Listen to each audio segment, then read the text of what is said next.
The Numinous Podcast with Carmen Spaniola.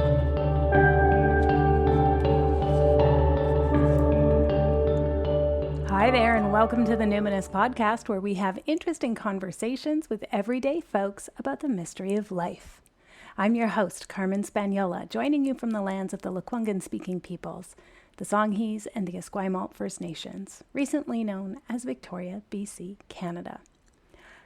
I'm going to be very transparent here and say that the following interview is in my top 5 favorite interviews ever on this podcast. And I've done almost 200. I've been doing it since 2014. I don't want to say exactly where I would place this episode because I don't want to hurt other people's feelings, but something about it was just so enchanting. Well, I know it wasn't something. Velda, so enchanting. I just felt magic in the air while my guest Velda was speaking. I read her book called Blended like last year, and then I saw her once in person this past fall at one of my book launch events. But something about the sound of her voice in this interview was transporting, maybe bewitching, like in a good way. Her story choice, the way she answered questions on the spot so beautifully, I mean, enchanting. She sung me to life in a way. Velda Thomas was born and educated in England with a biracial family ancestry sourced from Africa, the Caribbean, and the Americas. Healing modalities have always been of interest. Her love of plants, herbal remedies, somatic and ritual experiences weave passion with grounded human experience, and also with creativity and freedom of expression. Velda has worked as a kindergarten teacher, an adult educator, a birth doula, massage therapist, and a sound practitioner and writer. I hope you enjoyed this conversation as much as I did, and stay tuned to hear more at the end about where I took the conversation after we stopped recording. So Velda, what identities do you lead with? So first of all, I love that question. I had to think about it a little bit, and my first instinct was more so the identity that I would like to lead with, or or dream into leading with, is I would like to lead into the identity of being human. So that was my first response, was kind of like, I'm always asking myself the question, what does it mean to be human? How can I be more human? And how can I embody that more and be that more in my life, in practice, in action? Yeah. So I was kind of like, oh, that would be my dream, or my kind of like aspiration identity, I guess. I feel like I definitely identify as a Black woman. And I feel like I have to say a little bit about that because I don't have any connection to the Northern European white side of my heritage at this point. So I was raised by my Black family, very matriarchal family, and that identity seems to come easiest right now. Yeah. I consider myself a creative. I definitely identify as a creative. And when I say that, I feel like my hands are a huge part of all of my work, whether it be writing, art, printmaking, gardening, being with horses, being with bees. It's all kind of, there's a creative infusion from all of those things. So that identity is really important to me, actually, because I feel like that one is one that feeds me strongly. And the other identity, I guess, would be, part of what the book I wrote was about kind of being mixed race. What is it, the identity that means I have one foot in each world possibly, and how am I bridging that and living into that identity. As someone who is a creative, I'm curious if I can follow up with what I think is a tough question, but I imagine you've thought about it a bit because you said you're leaning into the identity of being human. So, two questions that they sound similar, but they're getting at something different. So, what do you think it means to be human? And what do you think it takes to be human? I knew you were going to ask me some really hard questions today. You're so poetic and lyrical. I just started. Yeah. Okay. What does it mean to be human? I think it means being true to your essence, being true to who you are. When I was raising my kids, I was always a big proponent of kindness, kindness. And I feel like as a human, that's important. It's important also to maybe feel into forgiveness and grace. Because there's so many things that are hard to deal with as being a human. Yeah. What was the second question? What does it take to be human? Because those are really difficult things, when you say you have to lean into grace because it's hard to be human, what do you think it takes to be human? Yeah. Or to lean into our humanness? I think there was I think it also kind of begins with like being interested in that. Like maybe that's a starting point. Like does it even matter to me that so maybe maybe not everybody's thinking about that. Oh, I'm a human being and there's a dog and there's a bear and there's a this, like what, I sometimes I look at animals and I think to myself, oh, the dog is so perfectly dog. Like Yeah. what does a human need to do to be completely human? So I think it might have something to do with like simplifying and slowing down and having our feet more on the earth, being more connected to, or I say being more connected, but what I really would like to think is that we can all feel connected to everything that's around us, whether it be human or non-human, that we're kind of in a space of oneness. Yeah. Those are good questions, Carmen. Those I'll are be good thinking about answers, those for a Velda. while. I don't think I have the complete answer. No, I mean, I've But never yeah. asked anybody like, so tell us the meaning of life. Yeah, But yeah. you're doing great on the spot here. Thank you. Thank you. Okay. So your book, which is called Blended Perspectives on Belonging, and the subtitle is A Participatory Notebook. Its dedication really struck me. You say it's dedicated to the protectors and warriors who work with sacred truth. So who is that? Like who comes to mind? Anyone specific for you? And I guess the follow-up to that is, what is sacred truth to you? Sure. Yeah. I don't have anyone specific in mind when I'm thinking of that. What I'm really thinking of are the people that came before me that kind of laid out this path so that I could be who I am right now. So really, it's dedicated to the ancestors, the people that came before and did all this work so that I can now sit down and put pen to paper and write a book, and have people receive it. So that's huge. Yeah, that's a huge thing to actually kind of give credit to those that came before. Yeah. And then what is sacred truth was your other question, right?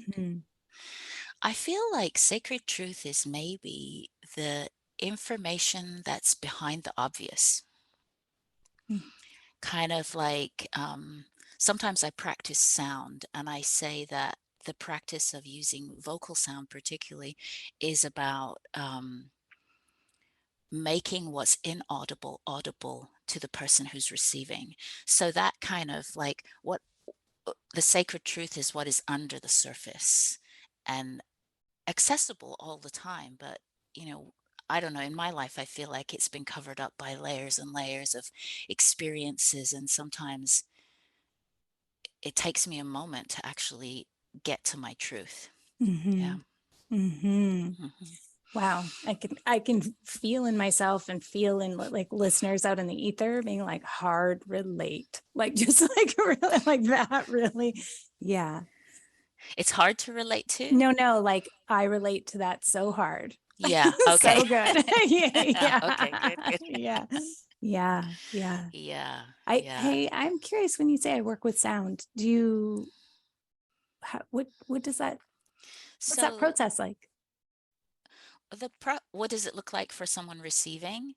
So the process is that the person would be clothed on a massage table or on the floor, and my main instrument is my voice. And the reason that I think I have found access to this is because the voice is, a lot of people are using tuning forks, bowls, and things like that, and they all have one frequency. They have their own individual frequency. Where with the human voice, if a person, it's not so much about making sound, it's really about listening Mm, and and having the sound come through the body and audible through the breath towards the person, and then it is applied specifically to them. So it has this kind of aperture that can shift according to the person's tissue, their spirit, their whatever is coursing through them at any one time. So my job as a practitioner is to listen and to make audible that which is not audible. Yeah. mm. Wow. So you are with breath and sounds and sort of vocables and things, you are Hmm. trying to offer voice to what you're sensing in the body. Right. Yeah. Yeah. Wow. Oh my Yeah. gosh, that just feels beautiful. I can feel myself, It's imagine like, myself laying out on a table. yeah, Wow. it's like singing someone's soul or their bones, Yeah. but I don't like to use the word singing because you don't have to be a singer to do it. Mm-hmm. It's not about that. It's about, again, accessing that truth, that sacred truth. Mm-hmm. Yeah. Mm-hmm. In my work with contact nutrition, we talk about, the contact nutrition is the building blocks of secure attachment. And there's 5 different forms. It's kind eyes, it's vocal prosody, it's safe touch, it's shared rhythm, and it's ingestion Mm, behaviors like eating and drinking together. mm, And when we think about vocal prosody, I'm always sort of telling people it's like, what you just did, like resonance, right? There's all mhm, these vocables, these sounds that we make, and our breath, if our breath mhm. stops or if it Yeah. catches or if it starts to tremble or that kind Yeah. of thing. And these are some of the ways that we know we're engaging with a human, Mhm. right? So Yeah. I it makes sense to me that you would work in that way as somebody sinking into sacred truth. That's Mm. beautiful. So in the opening passages of your book, you describe how the creation of this participatory notebook came about. And here's a quote. A few Mm. years ago, you began a journey with a voice that was new to you. So Mhm. looking back now, was there something that happened that helped Yeah. that new voice come forward? And what's changed in your life, do you think, that made it safe enough for this voice to be heard? That's a really good question. Um, well, I think I have to kind of like tell you a little bit of a backstory. Great. So my mother passed away in 2017. We had a very unusual kind of, not such an easy relationship, I would say. So, in some ways, her passing was a relief. Mhm. And after her passing, I think it was like maybe the day of her funeral, an old family friend came over to the house, and we were sitting on the couch kind of talking, and she said to me, something like, "Yeah, one time your mom told me something," and I said to her, "You should tell Velda that. You really should tell her that. She needs to know that." And at the time, I think I was just, I don't know, maybe disassociated, who knows? I didn't ask about what the thing was. So I went away, and I was in England. I came back to the US and was thinking about this. What is this thing that gosh, I need to contact her, but this woman's in her 80s. So I'm Mm. thinking about this thing. And then I planned a trip to go meet my daughter in Morocco and stopped off in the UK on the way. So when I was in the UK, I made the effort to go to be with this woman, have tea with her. And I kind of was like, hey, remember when we had that conversation and you said to me, my mom had said this, this, and this. And I said, I'd really love to know, what was it that she said? And she looked at me and said, I'm not going to tell you that. Yeah. And in that moment, I was like, it was not what I expected. I just No. imagined that she would come forth with Yeah. information that was, it felt like it was my information to have from the Yeah. beginning, right? So she did not tell me. Wow. She said that she felt like um, I had done so much already and I needed to just kind of move on with my life and be happy. And I left the house feeling like just completely disoriented, just kind of like Totally. I felt like I needed this information, but what did I need this information for? You made And an entire trip to England. well, no, I You had did other other things to things. do there, Yeah. but But but still, still. but still, I did make the effort to see her. And Mhm. then I spent the evening like in a hotel room and I just couldn't sleep. I was like wrestling with what just happened to me? Yeah. What was going on and why did I feel like I had like put all my hooks kind of in this one experience, like somebody from the outside was going to give me something that I needed that was going to Mm. validate me in some way, and it Mm. didn't happen. And it Mm. was kind of a repetition of maybe some things that had happened in my life previous to that point.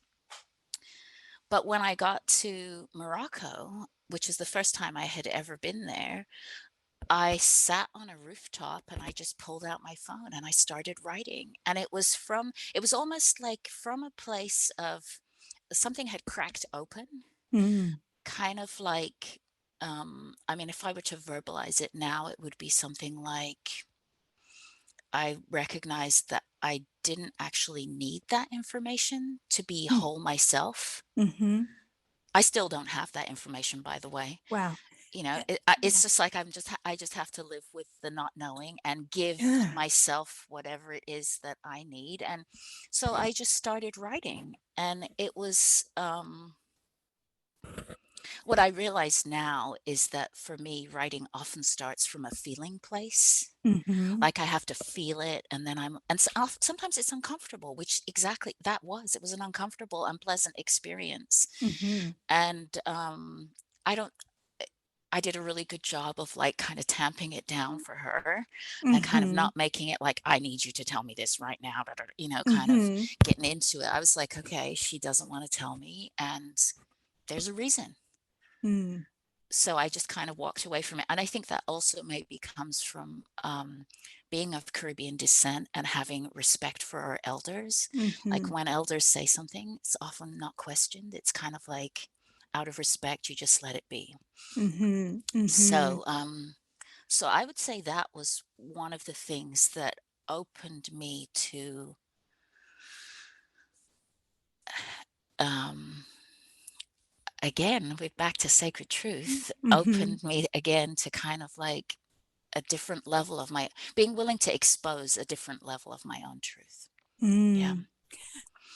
Okay, I have to gather myself and collect myself. First of all, I am amazed at the will of this woman to have a young woman who she seems to Totally. love and to say that's not my information to give you. Your mother Yeah. chose not to tell you, so I'm not going to either. Yeah. I wouldn't be able to stand it. I would I Oh, it would was tell you hard, like believe me. that's wild. So she has a discipline that I do not possess, maybe when I'm older. But also for you to be able to sit with the like I feel physically uncomfortable empathizing Totally. with you and just like Yeah. wanting to crawl out of my skin and just like what Yeah, and what does it absolutely. matter, what does it matter to my mom now, what does it Yeah, matter to exactly. you, And like I think I may even have said something to her like, well, I guess that information's going to go to the grave with you. And she said, yes. wow. So yeah, I was Wow. just kind of like, Yeah, okay. I think I that's tried a few different angles that day, exactly. Yeah, yeah. Very respectful, kind of like, yeah. Yeah, yeah, Would you yeah. like some guilt? No. No. Okay, let's try something else. Yeah. Exactly. Okay. Exactly. Yeah. Wow. Well, good for you, Velda. Like you did a thing, sitting with that and S- finding a process. You Something know. happened. Yeah. So Mhm. yeah, Wow. I think so. Wow, I'm still shocked. Amazing. Thank you for sharing that story. No problem. Okay. So then the voice is coming through, and here is your book, which is a collection of stories and essays. And every one of these essays or stories is anchored by two very short, but not always very simple questions. So hmm I have, ever since I read the book, I was like, oh, I know exactly how I'm going to interview her. I'm going to ask her to answer some of these questions because they're really provocative and they're deep. So, for instance, you ask, how is a cultural bridge created between people? How would you answer that question? How is a Yeah. cultural bridge created between people? So the first thing I want to say is that sometimes I feel like in our culture we feel pressure to answer questions. Like we Mhm. feel like someone asks us a question and we have to have an answer. And Except that and woman, she was like, no, I'm she was not like, "No, telling you. thanks. I'm not. No, I don't have to. I'm not beholden to this in any way." Right. But I feel like in our culture, like sometimes people will ask me, say, for example, they might ask me a question that I think I write about a little bit in the book is like, "What are you?" So Mhm. sometimes people will come, and I always used to feel I have to answer that question. I have to fill that with something. I can't say Mhm. mind your own business or, Mhm. so what I know now about the nature of questions is that it's really important to sometimes live with a question. Mhm. So it's important to let almost like let the question massage you. It's like Mhm. just walk with the question through your life for as long as it takes until you feel like you have an answer that's satisfactory to you. It's not that you have to answer it right now. There's no Mhm. sense of urgency around it. It's like, let that question kind of move move you in its own way to your answer. So that's the reason that the book has these questions in it, so that people can come to their own place of understanding. I'm Mhm. sharing my experience and a little bit of poetry and some things in there, but come to your own experience through the question. Don't take my answer as the answer, right? Mhm. So I just want to kind of say that first. So the question is about a cultural bridge, right? Mhm. So I think it starts off with, first of all, um, an ability to recognize that as humans we center ourselves Mhm. and to be on the periphery for a minute. Like, there's a way that people can be observing the center, but but also be holding kind of the periphery. So I Mhm. think that would be important to kind of like work on stepping back for a minute, maybe not saying as much for a minute if you're really interested in someone else's culture, being observant, being interested, being willing to take guidance or to learn be an active learner, being willing in learning about different cultural practices and different ways of being in different cultures. I think it's kind of as I'm talking about it now, I'm thinking it's almost kind of like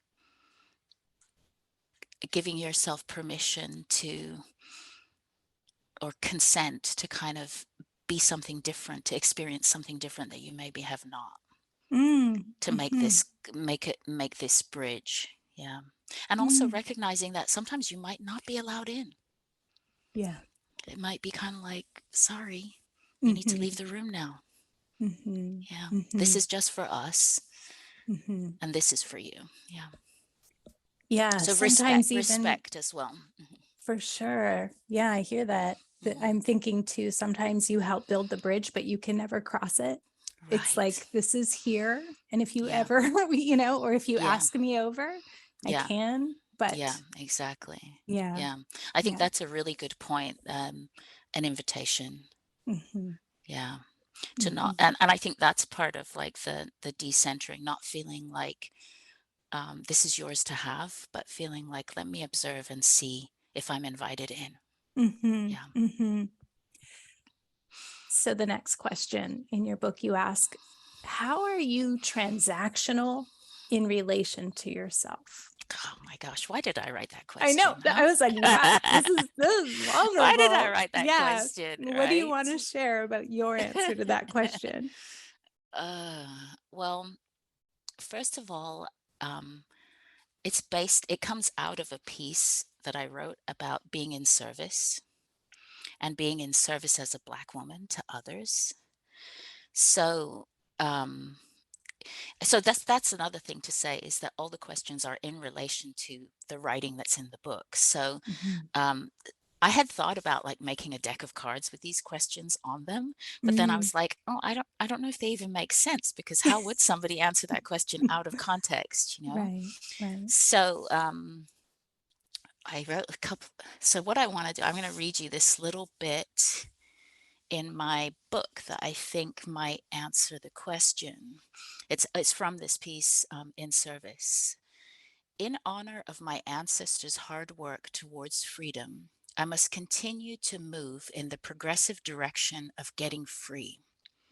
Free of the remnants of slavery created by systems of white supremacy, fed by greed, still running its agenda through me.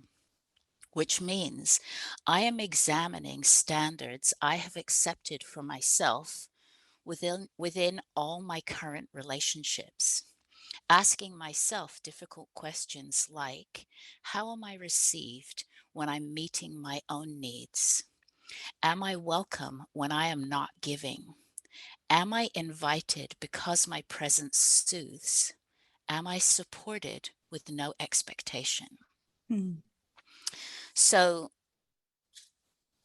so for me, the transactional piece that I'm writing about in service is giving and receiving, and recognizing that I have, for those reasons, placed myself in a position of giving majority of the time and with an inability to receive.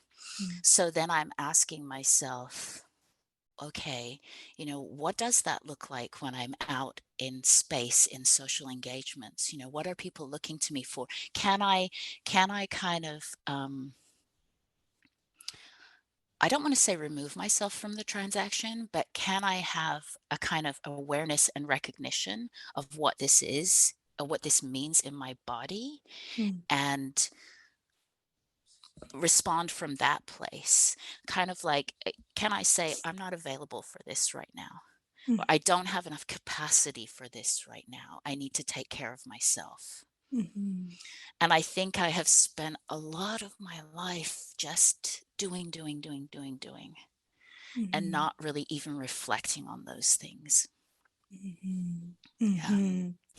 Well, and when you say the inability to receive, like that, there's so much around receiving. Yeah. There's what we're conditioned to, Yeah. um, there's the trauma that happens when maybe we've received messages or we've been shamed somehow of, Hmm. you should be able to take care of yourself, or whatever it is. There's so Right. many different reasons why receiving can actually feel so uncomfortable or be Hmm. such a learned skill. Yeah, Yeah. absolutely. And so then Yes. thinking about how we turn it on ourselves, like not giving myself space when I need that, or yeah, Yeah. Or, judging myself. and even looking kind of, I think in that same article, I say something about like, is it possible that I have been groomed to be of service? And what does it look like when I'm out of service, when I don't want to be of service?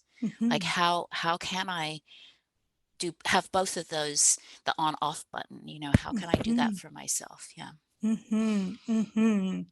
can see how a person would ask like one or two questions and then have to sit with that for a really long time, right? Your Oh, answer even is going to change with the seasons, maybe. absolutely. I mean, even for me, I think it's okay to say, I don't know. I don't have the answer for that question, but I'm working on it. I'm living the question. Yeah.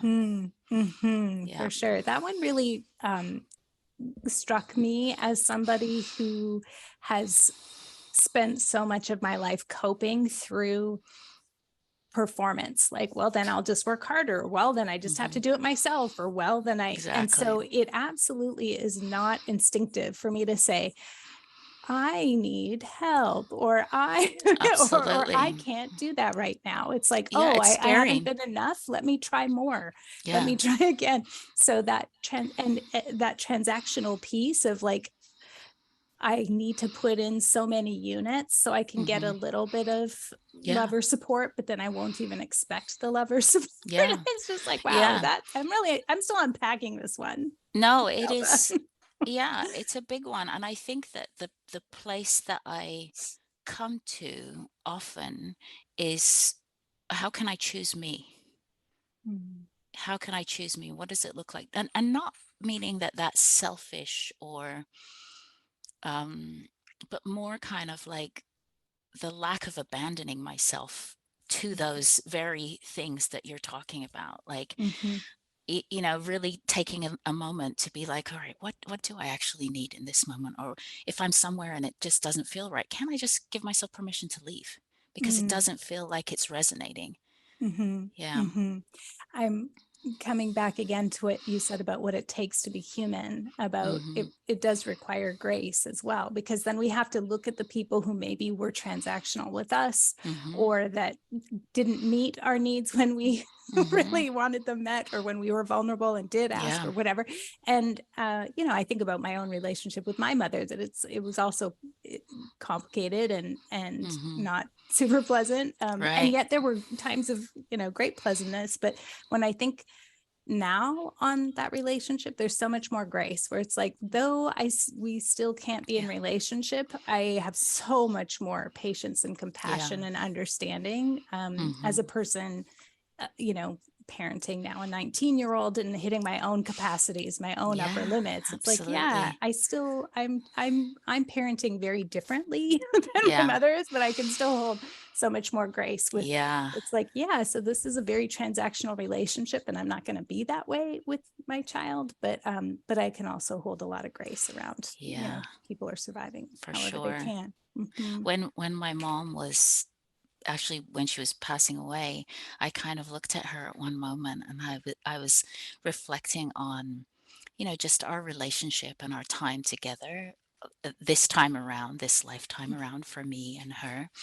And just the thing that came to me was like, oh, she was perfectly imperfect. You know, Mm-hmm. kind of like perfect for me in the most imperfect way. You know, if Mm-hmm. she hadn't been who she was, then I wouldn't be who I am. Mm-hmm. So it was just kind of like, oh, okay, so maybe it's not always neat and tidy. Maybe it is messy and ugly and painful, and that's okay too. Mm-hmm. Mm-hmm. Yeah.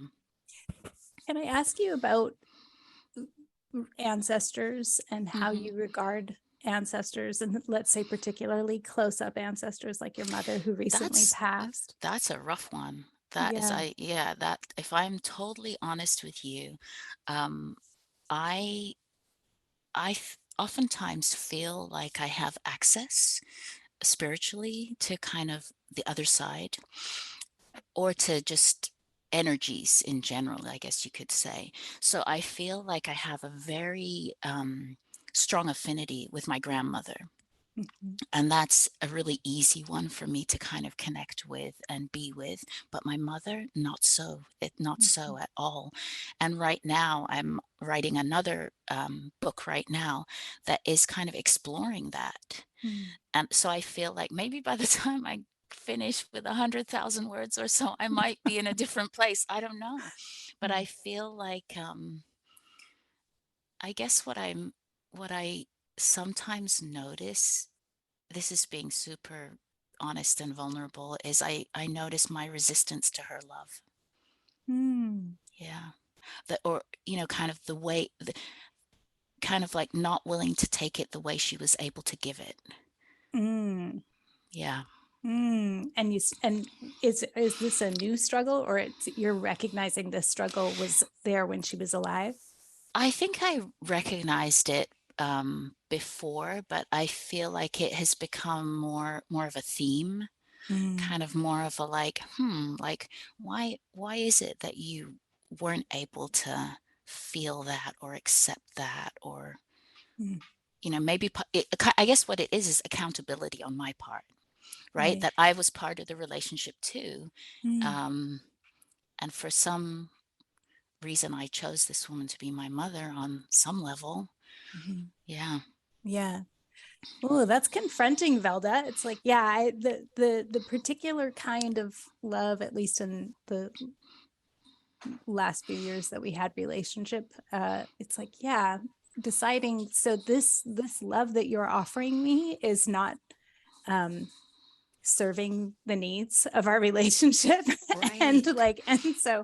Yeah. And so like that's a no for me. Thank Yeah. you, love you, but that's a no for me. Yeah. And so sometimes Well, I think, well, when a person dies, sometimes that's like the best evolutionary step for their soul, and maybe it'll be easier, but it sounds like mm. maybe it's also possible it becomes more acute. It's for a while. I mean, Mm. yeah, I don't know how it will play out ultimately. Yeah. I mean, even like you say, I sometimes question, did I love her? Did Mm. I really love her? Was I able to really love her? And the answer I come up with is not really. No. Mm. So Mm-hmm. it was Yeah, and very I guess how complicated. fair, yeah, to sort of claim to love a person and sort of make it like, oh, but they hmm didn't love me the way I needed. But that's a Yeah. big question, to be like, did I love her? It's like, I definitely am not loving my mom in the way she wants me to love her. That's for Right. sure. Right. Mhm. Exactly. Yeah. So, and I think that, talking about these kind of things makes people feel really uncomfortable because we're Mhm. meant to, right? Mhm. We're meant Mhm. to. And It's then like the the other, question you have to answer. right. You got to live that one and just Mhm. just keep living it. Yeah. I Mhm. mean, the other angle that I have on that, since this recent writing that I'm doing, is how did I get to be the nurturing mother to my own children when I didn't receive that? Mhm. So how do you get to be what you never had? Mhm. There's an amazing study. Apparently, I haven't gotten the study yet, but somebody has done a study of children who are very different from their parents. Oh. Yeah, I read about it in an article, and I have it like bookmarked that I'm going to Oh, get this wow, that study. So sounds I'll pass it along fascinating. to I you. would Yeah, love that, exactly. actually. That would be Yeah. super interesting. Yeah. So the subtitle of your book, which is Perspectives on Belonging, or that's the title, Blended Mhm. Mhm. Perspectives on Belonging. Do you feel like you belonged to your mother or your family? Did you feel belonging? Mm. Um, in a certain way, yes, and in a certain way, no. It's kind of a both and. It's Yeah. blended. It's blended. Yeah. Amazing. For sure. Yeah. I mean, I also, I grew up in the UK, so even now, I don't feel like that place is really home. I don't feel Mhm. like I really belong there. It's like, oh yeah, I was born there, but I spent 25 years living there, but it doesn't feel like my home. Mhm. And when I talk about home, or what I feel is home, I feel like my first place of home would be in my body. Mhm. So if I can, now I'm like, oh, if I can work on being, and maybe that's part of being human too, being fully embodied, being able to be in this skin and feel comfortable. Yeah. Mhm. Mhm. Mm. That was going to be my follow-up, is like, where or when do you feel most belonging? Mm-hmm. Mm. Yeah. Yeah. Where or when do you find joy? Where do you give joy? That's another question you had in your book. Where do you find joy? Where do you give joy? Oh, yeah. I did write some notes about this one, I think. Um, Definitely family, um, nature. Uh, Sometimes it can just be, the simplest thing. Like the other day, there was a leaf, kind of, those leaves that float in the fall. Mm. Just watching a leaf float in the fall for a few minutes was really joyful for me. Um, I feel like horses are my heart connection. Bees are training me to have joy in my nervous system when I'm working with them. Hmm. hmm So yeah, I would say those things are the things that bring me joy. Where am I giving joy? That's a hard one. That's a hard one. I just recently did a little bit of shadow work with a friend of mine and recognized that I was not giving myself permission to play and be joyful. Mm. So it's hard for me to see at this point where the palpable joy is, kind of like if I'm handing it over, I'm not seeing it yet. Yeah. Mm. So that's Mm. an edge for sure. Mhm. The words that she had for me were like whimsy, curiosity, like what would you gain if you could give yourself those things, Mm. Yeah. Oh, yeah. I just had an experience this summer of growing a very large pumpkin. Yeah, And I love your pumpkin. thank you. Um, and see, it gave others a lot of joy. I thought it Yeah. was just me that I was gaining joy from it, and was like, oh, I'm just going to amplify this on social because I can't contain how exciting this is for It me. was so good. But actually, I was surprised how many other people also developed so much curiosity and joy and Yeah. attachment to it. And I do feel like that gave a lot of joy. I can see people walk down the street and like go like, whoa, look at that giant pumpkin. I've Yeah, yeah. had that experience of giving joy now. And it's like, oh yeah, okay, this is pretty addictive. And I think You know? even your kind of like reaction around it, like your wonder at the weight gain and the kind of Yeah. was just like it was great. I loved it. It was Yeah. beautiful. Mirror neurons firing, right? So when we're like receiving Yeah. joy, we can be giving joy if we Right. like really can be embodied Yeah. with it and we're not trying to stifle it or minimize it or Exactly. invalidate it hmm somehow. It's like when we just like really give over to like, yeah, I'll cry, I'll laugh, I'll be overwhelmed with It was emotion about so it. good. It's It was like, so good. yeah, I do my best not to like recriminate myself like or be like denigrating about Yeah. my response, even though hmm it sometimes is a little embarrassing. It's just how overwhelming it is. But then I see like, oh, this is such a great point of connection with others. And it's like, yeah, it can be your really great garden. It could be, a house that really goes wild with hmm Christmas lights, that kind of hmm stuff. Like, of course, it feels good Absolutely. to give that kind of joy. It's very, Yeah. it puts us in touch with a certain part of our humanity that Yeah. can feel wonder and hmm novelty. Oh my gosh, Yeah. novelty is so wonderful. I kind of feel like, oh, I love that word novelty. Yeah.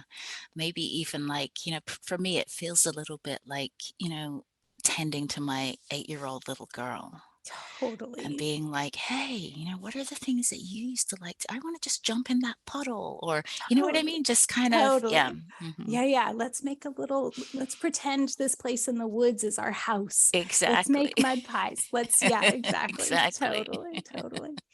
So the last question on the Hmm. podcast is always the same. How do you cope with grief and with Hmm. rage? Oh, yeah. I've been a stuffer. I've definitely had the experience of being a stuffer of grief and rage.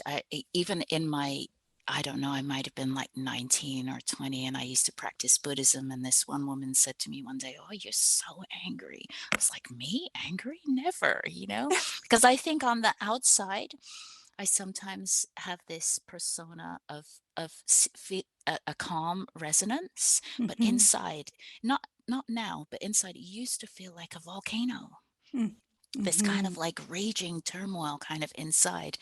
The things that have helped me are dancing. has been a big thing for me. Music and dancing. Um, water. Mm. Water has been a big thing. I just recently have had the experience this year of starting to train to become a Watsu practitioner. What's that? It's an aquatic therapy where you're the client is floated in warm water, and kind of there's stretching movements. It's usually ideally 95-degree salt water. Oh, So just that experience of allowing myself to have effortlessness and allowing the water to kind of wash things away has yeah. been huge. Wow. Um, I'm not a big kind of public crier or like wailer, I'm not, Yeah. have not really don't really have a practice like that, but making sound has definitely helped me Mm. to be able to kind of shift things and come to a place of, when you get that, like, oh, I sometimes say, sound like creates space for us to be truly still inside and Mm-hmm. silent, and that space where you're just like, I don't want anybody to say anything, I just want to be with this quiet for as long as I can. That Mm. it's given me the ability to kind of sink into that kind of space. Yeah. Mm. um Wow. and then of course, self-care practices, I say of course, but it's not obvious, is it really? Like, it's not obvious that you need to be touched and you need to be held, and just the things that are that yeah, they don't seem obvious until you're like, actually, I really need that, and I'm going to give it to myself. Yeah. Mm-hmm. Mm-hmm. Yeah. Wow, Velda, thank you for letting us sink in to your world and to your Oh, work for a while. And I want more. This feels more-ish. So yeah, I thank love you that very we've much for had what you this shared. conversation. Thank you Yeah. for inviting me to be on. I was really looking forward to, and I love to listen to your podcast. Oh, So this so felt sweet. really special. Oh, yeah. And I have, hold on a second. I have Oh, this you right have the here. Spirited Kitchen. I Oh, look, haven't you have read your it book. yet. I have my book. I know. You're vice versa. I Yeah. Oh, I that's so haven't sweet. read it yet, but I love this idea of making spell jars.